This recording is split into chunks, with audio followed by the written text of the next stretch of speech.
this is why I'm doing this. I think it's a great cause, because people in the West, and particularly the last 50 years, death has become so sanitised. People are so disconnected from it. They don't even know how to react to it. We've lost the skill of grieving, I think. I've got a crash course. I just want to see the same things you can see, understand the meaning on a new degree. This episode is a little different because Neil and Sanghadara are complete strangers. They're not complete strangers. I know each of them separately, and they have crossed paths, but have never meaningfully spoken or met. So I was, I don't know, not nervous, but I wasn't quite sure how this conversation was going to go. All the other ones are people who knew each other, who were coming there knowing fully well like who they were meeting and who they were talking to. And what transpired was something that I think is really important for people to witness. These are two people who are comfortable with talking about death and dying and grief. It's a part of their lives in different ways, and they each bring different personal experiences of loss and beliefs and thoughts around death and dying. But what it represents and what it shows is how deep you can go, even if it's somebody who you've just met, because we have this shared humanity, we have this shared experience of losing people, of living a life that we know will end at some point. And they go deep pretty quick. And I think they are, I find them fascinating to listen to. I think they're both great individuals. And together I was like, oh, okay, great. When you match people together, you're like, you're my friend and you're my friend. So I hope you really enjoyed this conversation as much as I did. Again, Gremlins, I apologize in the beginning. The microphones are messed up. I did my best to try and match it, but hopefully it does nothing to take away from the conversation that took place. If you are interested in some of the other episodes of Talking with Mortals, please like, subscribe, do all that good stuff. You can get your own deck of cards that they use in the conversation if you want to use this with somebody else. Maybe a stranger, I don't know. Maybe you're inspired. Always with consent. Make sure that they know what they're getting into. But yeah, do what you can if you want to support this project, if you like what we're doing, if you like, the effort that has gone into sharing these moments and these thoughts. I believe that it's really important. The people who are involved believe that it's important. So if it's important to you, then do whatever you can in your capacity to kind of spread this, and hopefully we can make more. So without further ado, please enjoy this episode, and thank you for watching. Maybe that could happen when you're next to me. I just want to see the same things you can see. Yeah, of course. Yeah.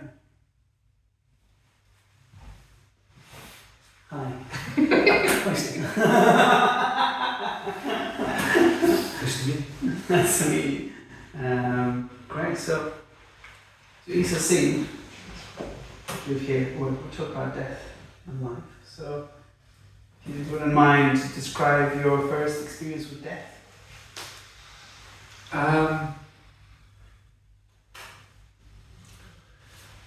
The first time I remember seeing a dead body, I was quite young. I was about, I think about 8 or 9.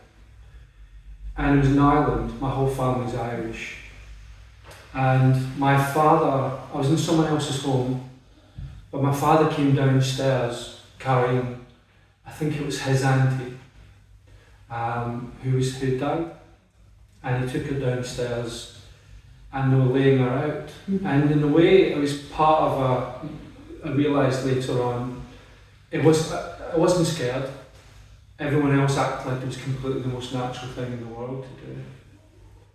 And they laid her out, and it's very much part of that healthy tradition where the family prepared the body. Mm-hmm. The women of the house washed the body and prepared it for burial, and it was part of the grieving process. I didn't realise it at the time, But because they were very relaxed about it, I wasn't scared at all, even though it was a dead body, because my dad was fine, and it was like, this is what you do. So my first introduction was quite a healthy one in a way, but it just shows you how much children react to how adults behave, the vibe they give off. And ironically, years later, I did spend the time again in Ireland. I lived in Dublin for 2 years, and I was doing semi-nursing duties, and I used to take bodies to the morgue, and I was completely fine with it. Some people are completely freaked out by it, but for some reason, maybe it was that first experience, or maybe it came from more ancestral. I've always been really okay with all of that, not scared of it, and it's been the same since losing my parents have now passed away, and also my late wife as well, unexpectedly. So in a way, that kind of prepared me more to face it full on. So yeah, probably about 9 or 10. How about yourself? Do you have a memory of your first experience of death? I think also quite young, even though I don't remember seeing the body. Uncle died. The first person that died around my family was 33, and he had a seizure in the toilet. I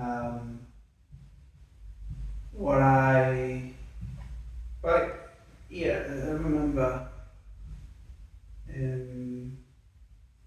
Just more like my mom spring into action, and like more like solving things.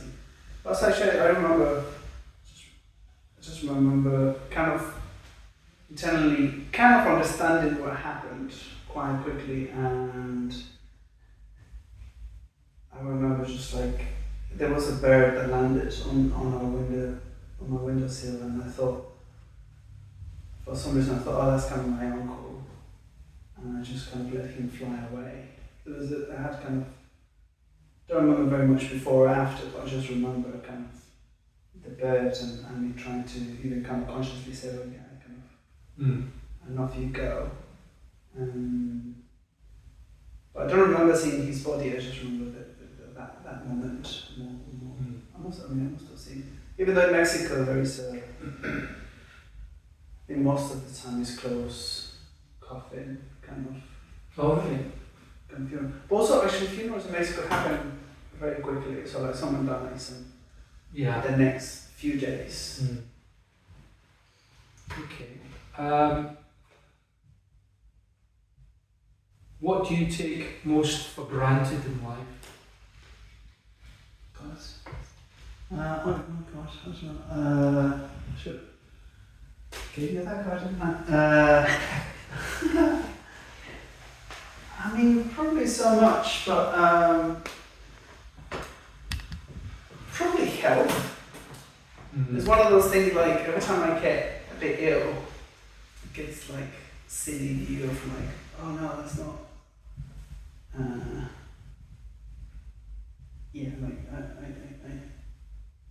My normal is not to have this. I consider illness to be an exception to the rule, which is, anyway, as a Buddhist, we kind of,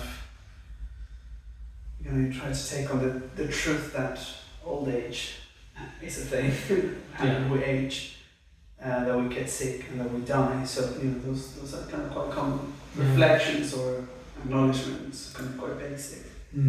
And even though being quite a core practice, I do notice when I get ill that I'm like, this is not normal, I should go back to normal, this is an exception. Which means I give for granted health quite a lot of time.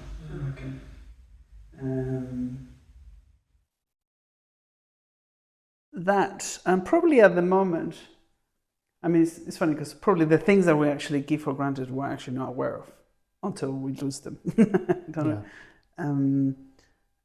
At the moment, I think I probably give for granted the freedom, so many freedoms I have, both of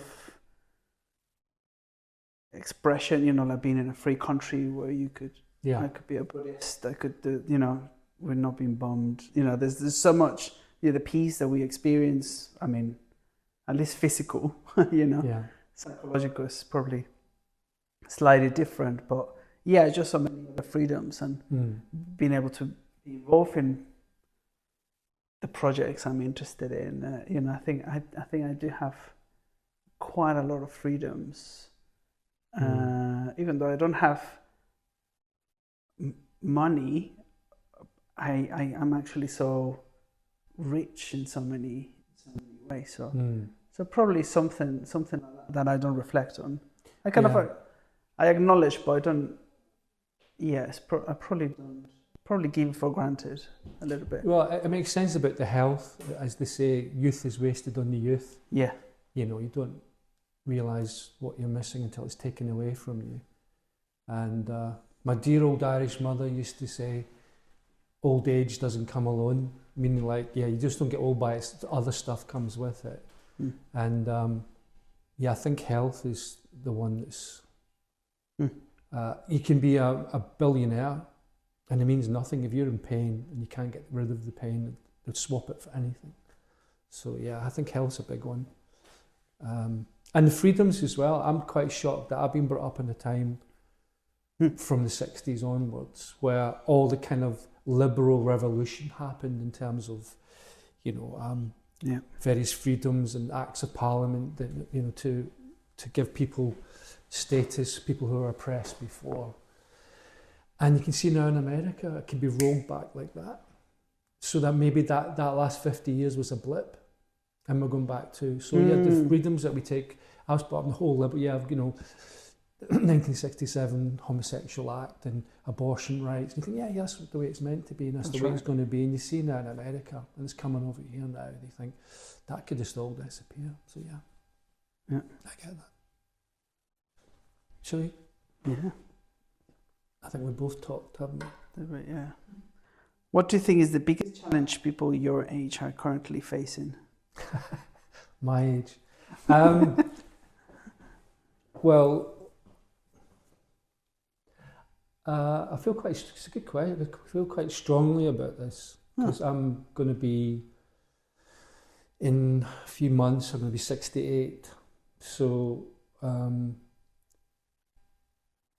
I think which has because of the breaking up of the families, where has been centre of communities and so on, extended families, and people being broken up into more individual units. I think older people are not valued as much. And I think people have got an inherent fear of getting older because they know that they might end up bringing up children, but, you know, being widowed, or like I'm a widower, or end up living alone and not being valued by society, rather than the kind of classic notion of elders of the tribe. You know, because I've got a lot of life experience and a lot of knowledge, and I'm continuing to kind of, you know, get involved with as many things as I can because I want to be able to share some of those things. I have a 15-year-old son. My son's 15, so I was an older dad, and that keeps me young and keeps me current. And he plays me all of the latest music and stuff like that. And I see old age for me because of coming from a spiritual point of view as well, where you leave the householder aspects of having a career and bringing up a family. That final quarter of your life, again, go back to more ancient communities. This is the time when you put those things aside and prepare for death. This is your time to become more deeply spiritual. So to me, I'm quite excited about it. I see it onwards and upwards, rather than a slow descent into the abyss, which I think a lot of people feel, because if you don't have that spiritual aspect, and also, you know, you're identified very, very closely with your work identity. This is why people drop dead after they retire. Because they go, first of all, the stress catches up with them because they finally relax and they go, boom. and also who are they anymore? And very often the family unit's broken up around the world, and people are going, well, what was the point of all that? And I think too, when people get married or have a relationship young, they think, right, okay, the deal is, okay, we're having our kids young, but later on there'll be a big payoff, you know, because we'll have time together. Then maybe a partner dies, or, you know, you're made redundant, or you're on the scrap heap, and you think, you become ill, you know, you retire, but then you start having illness, and you never have the chance to travel, and it's a gamble. So for me, I think the biggest problem is that people feel like they're not going to be valued. And I think it's true. I think older people have a lot to share, a lot of wisdom to give, but there's no forums for it, except, you know, they're tidied the way into an old people's home where they're all talking to each other. But there's not that, unless you're a grandparent and you're involved with the younger members of the family, then a lot of that wisdom goes in the scrap heap. I think that's the biggest problem. It's becoming harder to keep that wisdom within the family, within the community. Do you have just one son? Just the one son, yeah. Yeah. Well, I guess I want to ask you, but both. Well, because you mentioned that now twice, your later wife, that you're a widow, and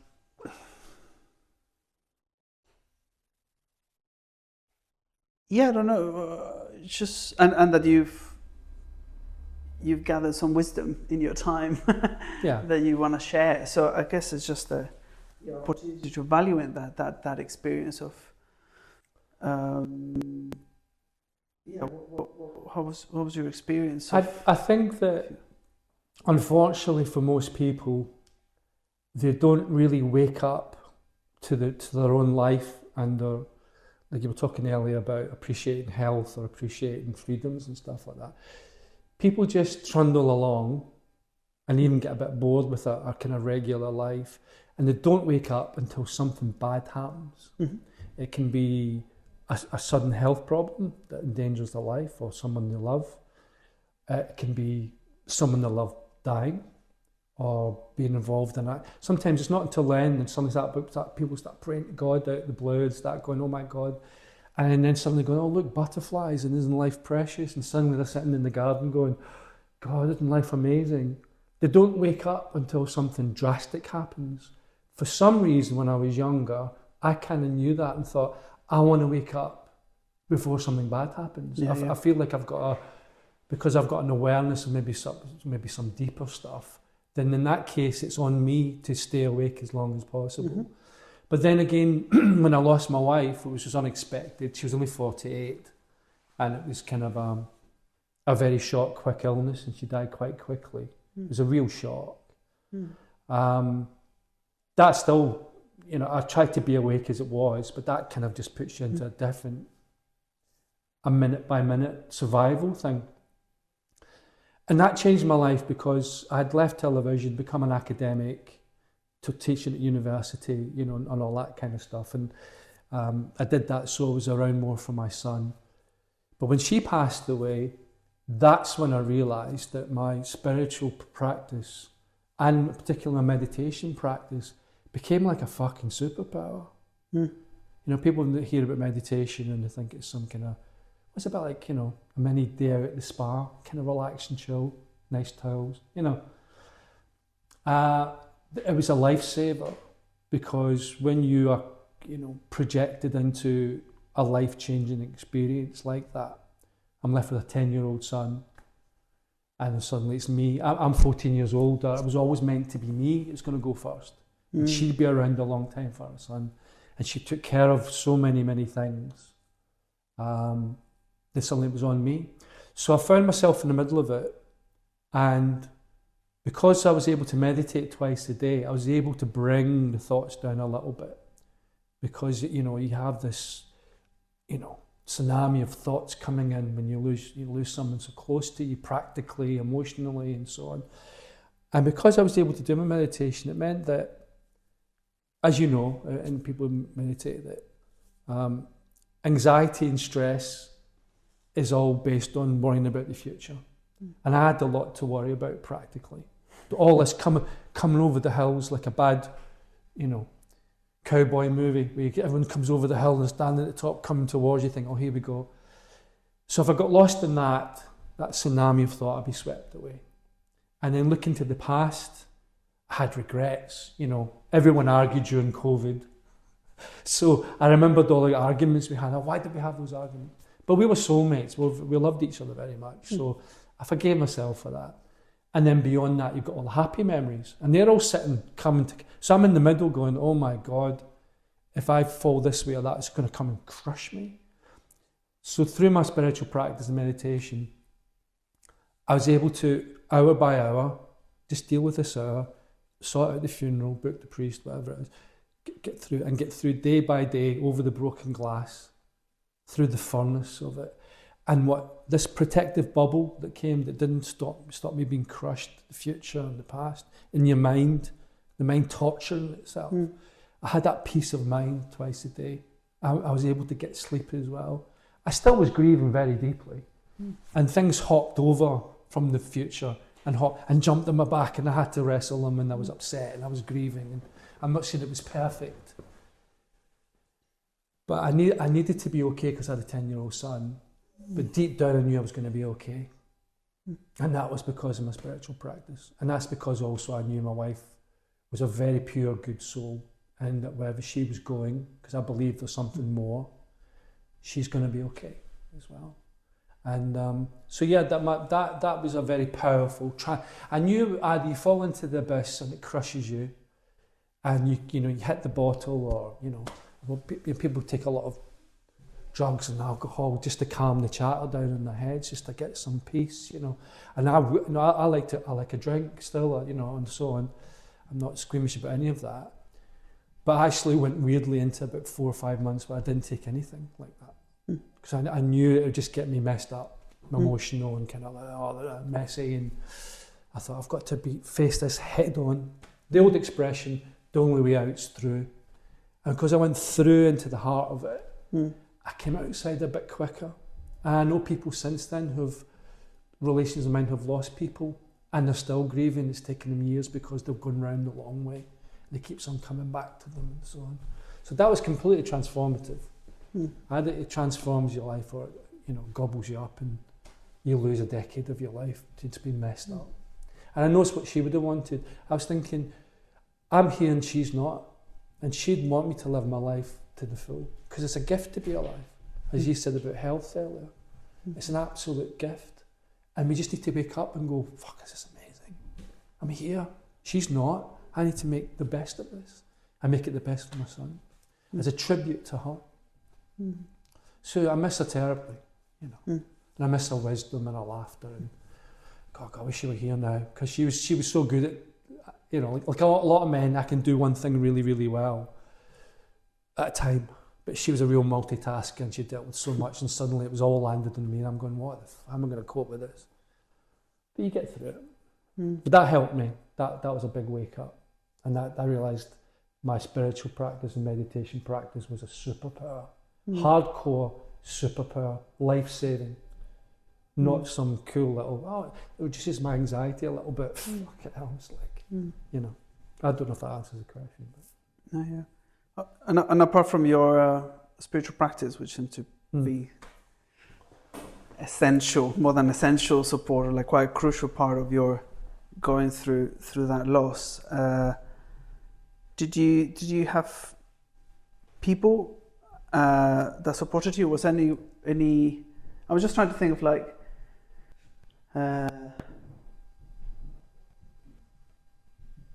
Whether that's something that you could do, like you had your grief process, you have tools to deal with it. But if I would be someone who I can see someone going through it, how can I be helpful to that person? Yeah. So I wonder if you find someone that was particularly helpful in that period, or what's a good way of supporting someone to going through that? That's a great question. I actually had not very much support. I think, like a lot of people, you get into a little family unit, and it was like there was people I could develop friendships with through you look at university and work and stuff like that. But it's always like, no, I'll do that next time. And I had to rebuild my life when I lost my wife, because I kind of hadn't really developed friendships. I've done, and so the last 4 or 5 years since it happened, I've developed a whole friendship group. Again, being in the 60s, a lot of widowers, a lot of men struggle a lot more because they don't have a friendship group. A lot of women have good friendship groups and they survive better. So I had to build that from the ground up. And I had to go through a lot of it myself. And in some ways, you know, when people lose someone, everyone comes round to the house, here's some soup, here's this and all. I didn't have any of that. And sometimes that kind of protects people from their emotions, and then everyone leaves, and then people are left to their own grief, and then they collapse. I had to go through it from the start, face on, because I've got family in Scotland and not so much locally and all that kind of stuff. So the big thing is I would say to help people is to acknowledge it. When my son was when he was okay to go back to school, he was only 10. I went back to the playground, and I used to take him to school in the morning anyway before I went to work. So people knew me. But some people, one or two people would say, I'm really sorry to hear about you've lost your wife. I go, thanks very much, I appreciate that. And others would avoid me. And I just felt, now I understand why people get a bit uncomfortable, but at least fucking acknowledge it. I'm not asking you to help me. I'm just going to go, I'm really sorry to hear about, you know, I remember your wife and all this kind of something. But people just like the Mackay, and like, I think that was quite hurtful. Now that people are just squeamish, they don't know what to say, but I would say something rather than nothing. Acknowledge it and say, really sorry to hear that. Just basic kind of acknowledge. You're not upsetting someone by bringing it up, particularly if it's just happened. Just go, it's okay, I'm really sorry to hear that. And the classic thing is to listen rather than give advice. If when you're grieving, if you want advice, you'll ask for it. If you don't, you go, well, actually, I think what you should do is this, which is a very male thing. And one thing I've discovered too, being in a marriage thing with my wife, and I've learned not to do it, is that, and particularly when dealing with female relationships, if a woman's speaking to you in particular, but this can apply in grieving as well, is like offer advice if it gets asked for. If not, just listen. Sometimes people know that, just don't need to listen, not go, actually what I would do is, oh, great, okay. So that's the big thing. Don't offer advice unless it's asked for, but just be there, turn up, listen. And if it's someone you don't know so well, at least acknowledge it. Is it a neighbour or someone through the school? Just go, I'm really sorry to hear that. You know, that basic things like that can be very hurtful, and people just don't even make eye contact with you. You start to feel like a social leper, you know. People can, you know, this is why I'm doing this. I think it's a great cause, because people in the West, and particularly the last 50 years, death has become so sanitised. People are so disconnected from it, they don't even know how to react to it. We've lost the skill of grieving, I think. I've got a crash course. Yeah. And I'm more into an ask for crash course, you know. So a few reflections, isn't it, of not giving advice when it's not requested. It's a very male thing. And also friendships groups, I think. It's also not having a supporting network. I've seen that on friends where I can see that we're more male friends that enter a relationship as their main the main intimate relationship where so I can imagine what happened to you being quite common. I mean, I've seen that. But building from the ground up, I built up friendships. People I should have, got to know better. I had got to know better, and you're surprised who turns up. You find out who your true friends are. Those that are sticking around for the good all the time, not the good times. And I joined a men's group as well called Mandem. Mandem are a great group, and I went to talking circles there and made good male friendships through that. No, that was really good. And what I discovered was that because I lost the most precious thing in the world, which is my wife, it made me feel this. So I went to workshops doing improvised comedy. I've been on the biggest quiz show in the UK, The Chase. I applied for that. I've been on that. And I'm going, do you have many academics on here? And they go, no academics. And They don't want to be on TV. Why? Because they're scared they're going to look stupid. And I was like, I don't give a fuck. So I'm just trying. I've tried lots of different things that, you know, because it's like, I don't care. I've got nothing to lose. I've lost the most precious thing. And there's a great freedom in that. Not taking yourself so seriously. Oh, I'm an academic, you know. And that's what I meant to say. Through that thing with my wife and power meditation, I gave up my academic career to spend more time with my son, because it was getting demanding again. The job was becoming so demanding. And now I gave it up to become a meditation teacher. Just cut to the chase. This works. Help people directly, even more than education, than teaching them about film and TV. It's a lot less money. I sat with my son and said, look, I'm giving this up to spend more time with you, because the ages between 10 and 18 are so precious. I could grind away, working long hours. He doesn't see me and I go, oh, look at all this money. And by the way, I'm going to die. You know, I've spent a lot of time with him, of great quality time. But it was because of that experience I went, right, I'm getting off that hamster wheel. It's too demanding. I've got the prestige, I've got the money, but I junked it all, went, sod it. So now I'm teaching meditation. So yeah, that was because of that as well.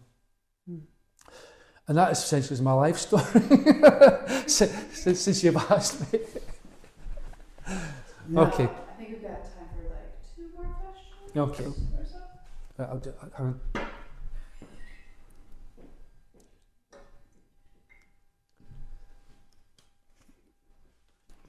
Let's get a good one for you now. Okay. Oh, it's a good one. Hang on to your boots for that. Hang on to your hats for this one. A fortune teller offers to tell you exactly when you'll die, or what you'll die from. What do you choose? Oh, that's a good one. When or how? I reckon I'd go when. Yeah, actually, it's funnily, I was talking about this yesterday or 2 days ago. Where, yesterday actually. Yeah, it was yesterday, because I went to visit a friend who's dying at the moment of cancer now. And we were talking about his kind of potential funeral and Goodness.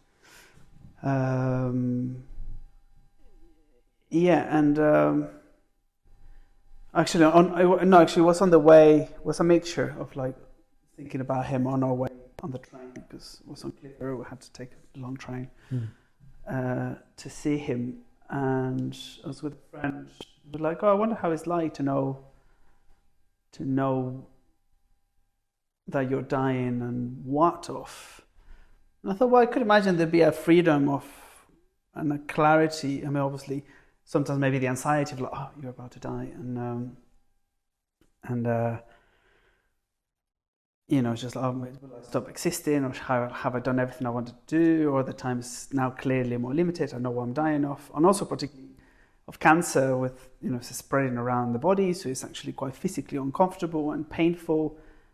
But it was just like kind of knowing that he's not going back to work. It's more like go weeks, even maybe months, just to be in bed. And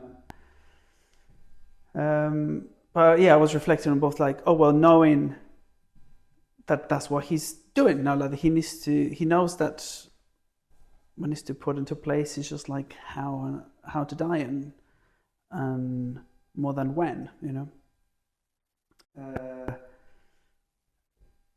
And I had this thought, I was like, oh, well, if I knew I was going to die in a couple of months, I would do different things. But that doesn't mean that what I'm doing right now is important to me. Yeah. You can't live your life like you're going to die tomorrow. You can't live like that. So, yeah. No, exactly. Yeah. But I know that it could happen.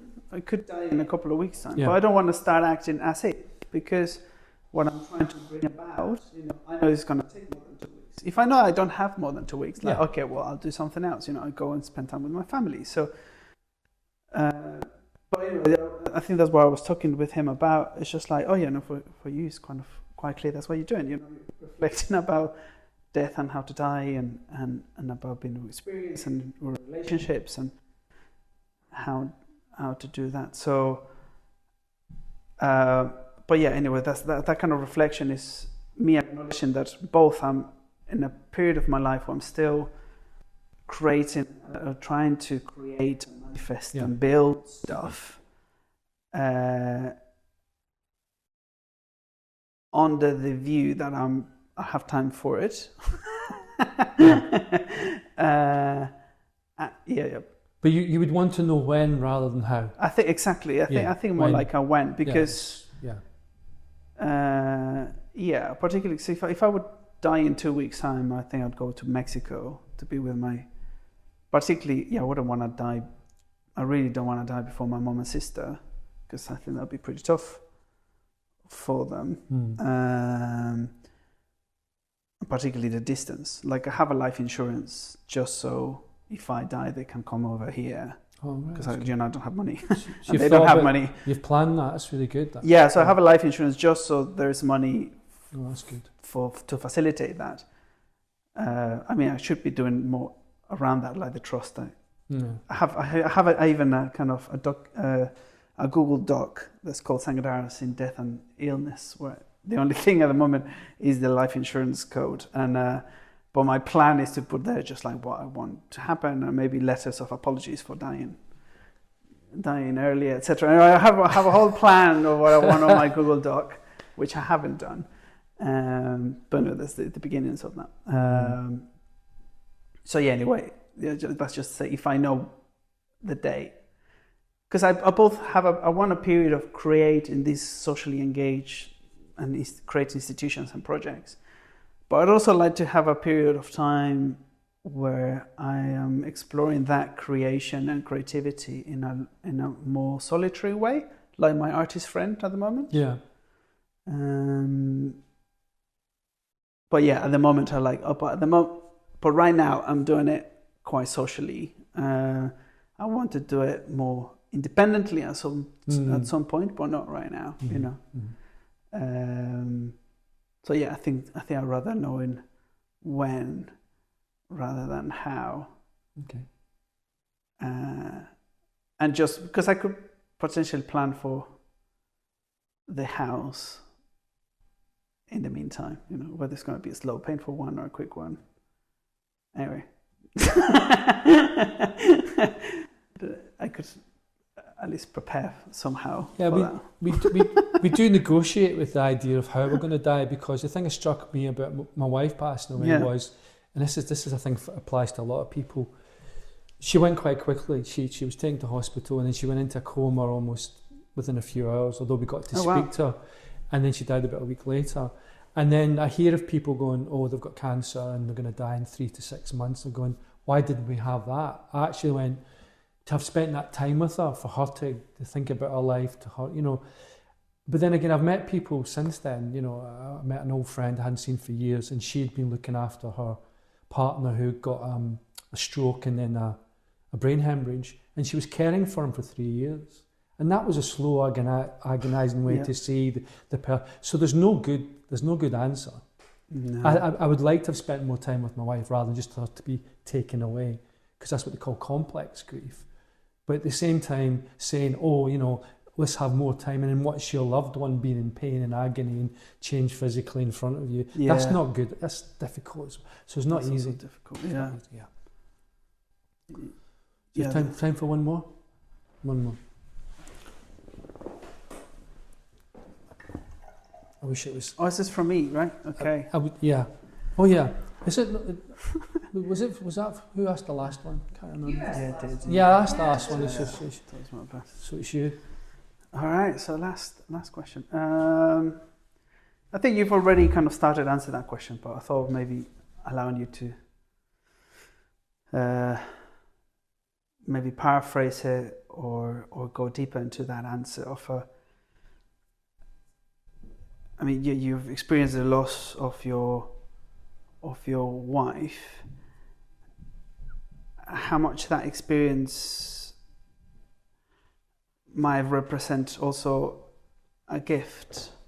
I mean, there's something, when I've lost my best friend, I've experienced it both as the worst thing and the best thing that's happened to me. Yeah. So it has that kind of, almost like kind of that coincidence of opposites, where it's just like a terrible thing and a precious thing. I wonder if you've had that experience. Well, it sounded you talked about freedom and transformative and all that. Yeah. So But I think what it's kind of the gift of death, if you want to. I think that depends very much on the perspective you already had when it happened, and that if you believe things happen for a reason, or you think things are just random and they're very painful, when you come at it from the perspective of this is meant to happen, there's meaning in it, and you give it meaning by how you approach it, then it can be transformative, and it can be a positive, it can be a gift. For some people, the one thing not to say to someone who's grieving is that, oh, by the way, that's I think you'll find, from my experience, it's a gift. They can shut the hell up. Yeah. So timing is everything, right? But depending on what your perspective is, it's like when the meaning of, say, someone dying when they're young, someone losing a child. Everyone has an effect, even if they're only here for a few months or a few years. I have this image of someone dropping a pebble into a still lake, and then the ripples go out. So the tragedy of, say, someone losing a child who's only like 5 or 6 years old, they haven't lived a life. You've got a taste of their personality and the person they could have become, and then to lose that child is tremendous. But the death of that child affects so many people. It affects the mother and father, affects the family. It raises questions about the meaning of life and death, and that's the purpose. To me, that's the meaning of. If I lost a child, I'd have to find meaning in the child came through us. Khalil Gibran talks about children don't belong to you; they come through you from somewhere, and you guide them whatever way you can. But they're a gift. A child comes in for 5 or 6 years, and then you lose them. There's a meaning in it. That pebble causes the ripples will have an effect and change people's perspectives of life. For some people, it might make them resentful, make them darker, self-destructive. Another person will go, this was a gift, this was beautiful, I need to wake up, I need to appreciate my own life. And that's the choice we all have. Is it a gift, or is it like the worst thing has ever happened to you? So that's what people have to decide. So. But what about for you? Oh, I've come very much from the perspective of it meaning something. People are here for a while. I have no control over it. Whatever gave us the gift of life, things come and go. The meaning is to stay awake, appreciate being alive, grieve the people you lose, and then live life to the fullest after it. That creates meaning. The Albert Camus thing, the existentialists, have a different view on it, but with Camus and the absurdists, they had this notion of, even if you don't believe in God, even if you don't believe in the source, say yes to life anyway. Might as well say yes than no. Even if you don't believe in anything, life beyond death or God or bigger meaning, his point of view was very much, well, you might as well say yes than no. You might as well be positive than nihilistic. And I went through that phase before, when I kind of stepped away from Catholicism, rejected kind of standard religion, which is, manipulative, it's controlling, and moved into more spirituality. I went through the whole, wearing a black polo neck and a beret, I went through the whole existentialist thing. But that's the thing I liked was the absurdist notion, which is life's absurd, but say yes to it rather than say no. So to my friends who are atheists, I push them towards that because I know they're not going to go for the spiritual stuff. Lean them towards, you can still say yes to life, to still be positive, even if you don't necessarily believe in some great meaning.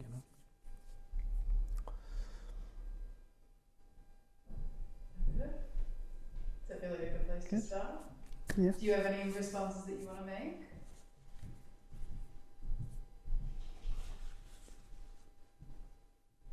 No? Well, thank you. Thank you for coming to Late Night Spiritualism Okay, so. on BBC Two. Baby, you know I just like to talk with you. I just wanna go out on